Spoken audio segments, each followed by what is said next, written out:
하나님이 기대하시는 삶. 첫 번째, 이사야 5장 1절에서 17절 말씀. 성도답게 살려고 하라. 바른 믿음이란 작은 예수의 삶을 사는 것이다. 성도답게 살면서 힘들어하는 사람에게 힘을 주고 외로운 사람 곁에 서주고 뭔가를 필요로 하는 사람에게 자기 것을 힘써 나눌 때 복된 삶과 복된 세상은 현실이 된다. 세상의 오해와 냉소와 핍박을 너무 겁내지 말라. 사람의 시선을 의식은 하되 두려워하지는 말라. 성도답게 살면 결국 인정받고 승리한다. 어떤 딸은 아빠가 교회에 나가는 것을 반대하자 이렇게 말했다. 그럼 교회에 나가는 대신 컴퓨터 게임에 빠질까요? 아니면 클럽에 가서 놀까요? 아빠가 깜짝 놀라며 내 뜻대로 해라 하고 교회 출석을 허락했다. 사람의 일탈을 막아주는 가장 효과적인 제동장치 중 하나가 교회다. 언론에 보도된 잘못된 교회의 사례만 보고 배우자와 자녀의 교회 출석을 막고 핍박하면 불행한 일이다.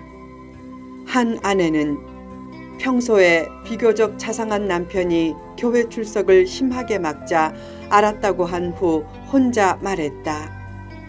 심심한데 내일부터 컴퓨터 채팅이나 해야지. 그러자 남편이 깜짝 놀라면서 차라리 교회에 그냥 나가라고 했다. 자신은 믿지 않더라도 진짜 자상한 남편이라면 이렇게 말할 것이다. 여보, 교회 다니는 것은 막지 않는데 교회 다니려면 바른 교회를 다니면 좋겠소. 남편이 아내의 교회 출석을 막는 가장 큰 이유 중 하나는 잘못 믿을까봐 염려하기 때문이다.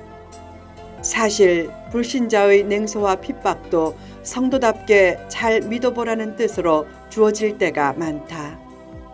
성도의 고난은 하나님이 미워해서가 아니라 더 바른 믿음과 복을 주시려고 허락하신 경우가 많다. 십자가 뒤에는 늘 부활의 영광이 있음을 믿고 더욱 성도답게 살려고 힘쓰라. 어느 날 한 부인이 슈바이처에게 물었다. 당신처럼 훌륭한 분이 어떻게 아프리카에서 그렇게 힘들게 삽니까? 슈바이처가 대답했다. 저는 말을 잘 못합니다.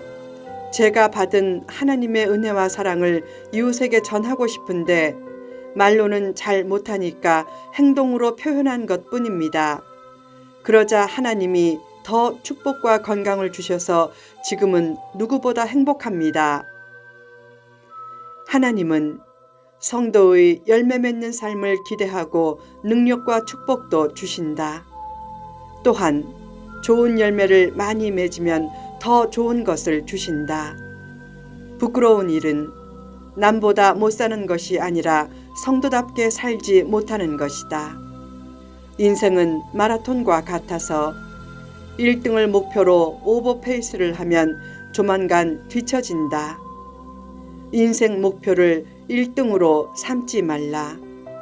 삶을 소중히 여기고 최선을 다해 열매를 맺은 후 그 열매를 나누면 누구나 행복한 1등 인생이 될 수 있다. 100% 불행한 사람도 없고 100% 행복한 사람도 없다. 때로 사람에게 실망하는 일을 당해도 그 일을 계기로 성도다운 성숙한 삶을 새롭게 다짐하면 된다. 교회를 다녔다가 안 다니는 사람을 보면 대략 10명 중 6명은 인간관계 때문이고 3명은 돈 문제 때문이다. 교회에서는 돈 거래를 하지 말라. 교인에게 돈을 꾸지도 말고 다단계 판매나 투자 권유 등으로 돈을 벌어주려고도 하지 말라. 가급적이면 자기 유익을 위한 부탁도 하지 말고 청탁은 더욱 하지 말라. 청탁은 자기 존재의 가치를 스스로 떨어뜨리는 것이다.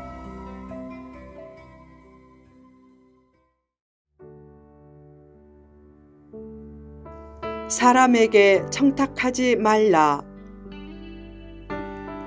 어느 날 한 목회자의 자녀가 억울한 누명을 쓰고 구속되었다.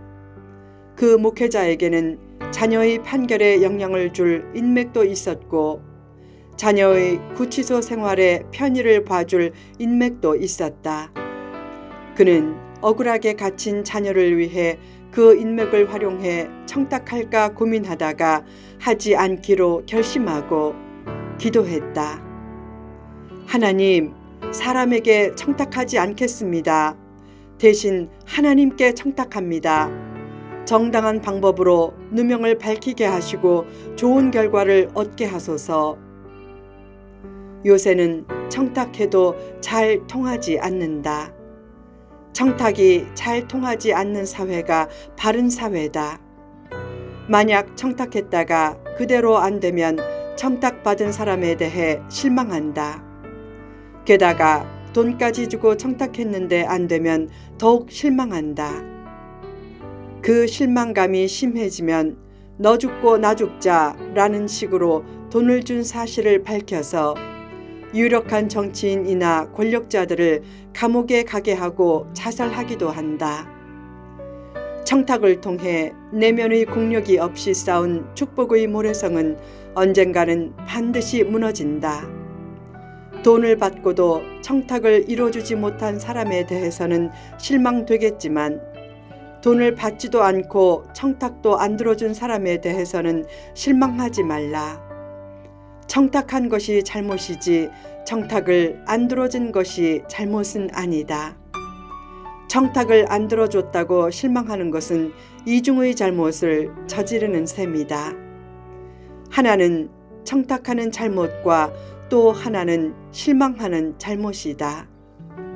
특히 목회자가 사람에게 청탁하면 그의 위신과 존재의 의미도 추락하고 하나님의 위신도 떨어지기에 아무리 힘과 인맥이 있어도 사람에게는 최대한 청탁하지 말라. 그러면 늘 당하면서 손해만 볼 것 같지만 하나님은 하나님의 위신을 힘써 지키는 사람에게 보이지 않는 큰 복을 내려주시고 신기한 보상의 길을 열어주실 것이다. 아무리 다급해도 사람에게 청탁하지 말라. 자녀가 군대에서 고생하는 것이 안쓰러워도 청탁하지 말라. 군대에서 고생하는 곳에 배치되면 인생에 더 유익이 되도록 하나님께서 그렇게 하신 것이다. 자녀의 취직이 아무리 급해도 청탁하지 말라. 자녀의 취직을 청탁하면 더 자녀가 못나게 보이고 부모의 그런 청탁하는 태도가 자녀에게도 있을 것으로 여겨지기에 더 취직시켜주고 싶지 않은 것이 사람의 솔직한 심리다. 요새 저작권은 저자의 사후 70년까지 유지되고 자녀에게도 상속된다. 점차 저작권 연한이 더 길어질 가능성도 크다. 그런 상황에서 약 8년 후 필자의 성경 전권 강해가 완성되면 그것의 저작권이 나중에 필자의 두 딸에게 물려질 것이다. 그러나 얼마 전에 딸들에게 말했다.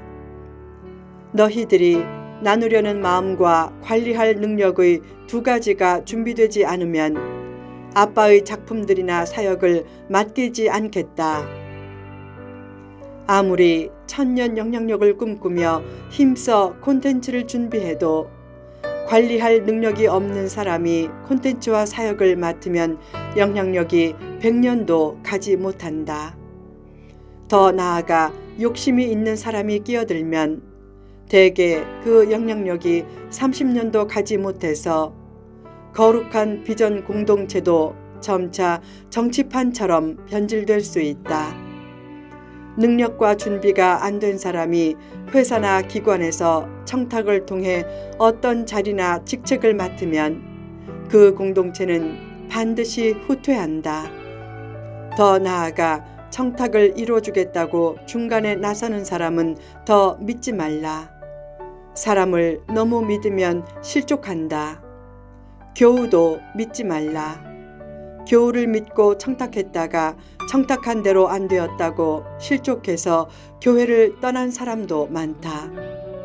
그때 실족시킨 사람은 물론 실족한 사람도 책임이 크다.